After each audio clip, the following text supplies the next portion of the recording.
नमस्कार। आज की ताजा खबरें और सबसे पहली खबर इजराइल से। 39 दिनों की जंग के बाद इजराइल और हमास के बीच युद्ध विराम शुरू हो गया और गाजा पर हमले रुक गए हैं।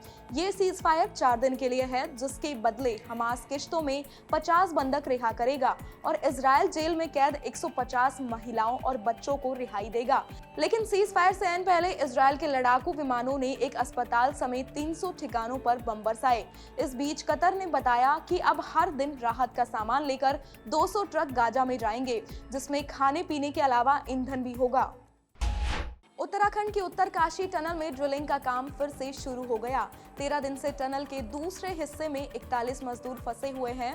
ड्रिलिंग का काम तब रोकना पड़ा था जब रास्ते में सरिये आ गए थे। सरियों को अलग से काट कर निकाला गया है। बस अब 16 मीटर की खुदाई और बची है।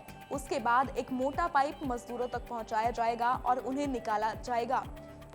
एनडीआरएफ के 15 लोगों की एक स्पेशल टीम पाइप से पहले मजदूरों तक पहुंचेगी, फिर उसे बारी बारी निकाला जाएगा। बाद में उन्हें अस्पताल भी ले जाया जाएगा। राजौरी में 2 आतंकवादियों को ढेर करने के साथ 34 घंटे चली मुठभेड़ खत्म हो गई, लेकिन इसमें 2 कैप्टन समेत 5 जवानों की भी शहादत हुई। मारे गए एक आतंकवादी की पहचान लश्कर ए तैयबा के टॉप कमांडर और स्नाइपर कारी के तौर पर हुई है। ये आईईडी एक्सपर्ट था। दोनों आतंकवादियों की ट्रेनिंग अफगानिस्तान में हुई थी और उनके पास से इतना गोला बारूद मिला है जिससे वो लंबे वक्त तक लड़ पाते। मुठभेड़ में कैप्टन एमवी प्रांजल, कैप्टन शुभम गुप्ता, हवलदार अब्दुल माजिद, लांस नायक संजय बिष्ट और पैराट्रूपर सचिन लौर शहीद हो गए। पैराट्रूपर सचिन लौर का पार्थिव शरीर उनके घर अलीगढ़ पहुंचाया गया। उधर सेना ने सभी शहीदों का सम्मान किया। राजौरी एनकाउंटर में शहीद हुए पैराट्रूपर सचिन लौर की 16 दिन बाद शादी थी। अलीगढ़ के उनके घर में शादी की तैयारियां चल रही थी। जब बेटे की शहादत की खबर आई तब उनके घर में मातम पसर गया।